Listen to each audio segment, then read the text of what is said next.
My crew and I met Bill O'Reilly, all 6'4" of him, at the Fox News studios in New York, where I got to turn the tables on America's most controversial commentator. But first, a look back.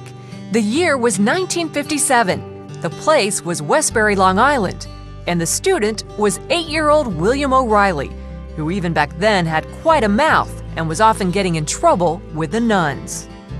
Bill, a bold, fresh piece of humanity. Love that title. How did you earn that title? Sister Mary Lorana, my third grade teacher, thought I was a little thug and ran down one day when I was misbehaving. I don't remember quite what I was doing, but probably dipping some girl's pigtail in the inkwell or something like that, and said, "William, you bold, fresh piece of humanity," give me a whack on the back of the hand.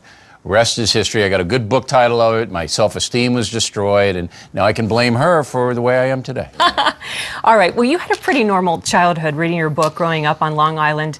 What were your parents like? My father was a naval officer in World War II, tough guy, Irish Catholic all the way down the line. My mother came from the Kennedy and Drake clans. So we were working class people, but my parents were educated. But it was O'Reilly's Catholic upbringing, 12 years in Catholic school, that had the most influence, giving him a strong sense of right and wrong. There were the Catholic school guys and the public school guys. And in the beginning, there wasn't that much difference. But as we got older, the Catholic school guys had more boundaries. We were all wild, all wild. But as you got into 12, 13, into the teenage years, the public school guys would do things that we wouldn't do, language, that kind of thing. Well, your Catholic faith sort of kept you out of trouble. Yeah, but there were a lot of rules in private school. He says it's his Catholic faith that helps him fight the good fight. I'm trying to keep people, the bad guys, from breaking out and harming people. I'm trying to tell the truth as I see it. And I'm using my talents to try to help children. We got Jessica's Law passed against the child molesters. All of those things I think I'm here to do. But in his early days, Bill had no idea of the fame that awaited him. Here he is in 1969 as he waited to board a ship for his first trip abroad. I was going over to my third year in college to study at the University of London, and I was a little apprehensive. I was a kind of brooding Irish guy. And I figured I'd do a little Brando on the boat and get the picture, and that's what you're seeing there. After graduating with a degree in history from Marist College, O'Reilly spent 2 years teaching English in a tough Miami high school. He says the experience was invaluable, but O'Reilly sensed there was a bigger stage for him. He got his master's in broadcast journalism from Boston University. The year was 1973. Watergate and Vietnam were in the headlines, and O'Reilly was quickly making a name for himself on campus. He later made a successful transition to television, working in several major markets as an anchor and reporter before becoming the host of the nationally syndicated news magazine Inside Edition.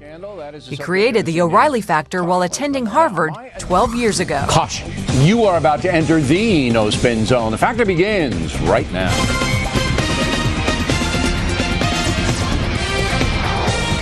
You are the #1 cable news talk show host on the planet. By far. And very humble. That's something I got to work on. That's why I go to church. I got to work on a humility thing. People seem to either really love you, Bill, or they don't like you very much. Really hate me. Why is that? Anybody who's got strong opinions is going to be a polarizing figure. What's funny, the far left despises me, but the far right does too.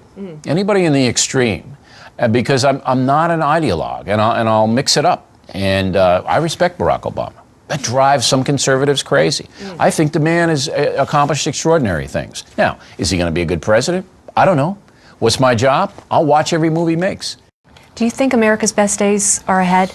Yes, I do. I think that we're going to get out of this recession as a stronger economic country, and I think the traditionalists like me are going to win the culture battles. Why did you devote a whole chapter in your book to fear and overcoming fear? That's the key to life. The key to life is overcoming personal fears. And a lot of people do it through religion. And that's a good way to do it.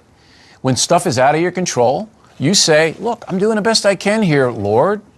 Help me. You know, get me through this. And that's a tremendous benefit to those who believe. Anything you'd like to say to Pat? Merry Christmas. No happy holidays here. We're going right for the Christmas deal, Pat. Thanks for having me on.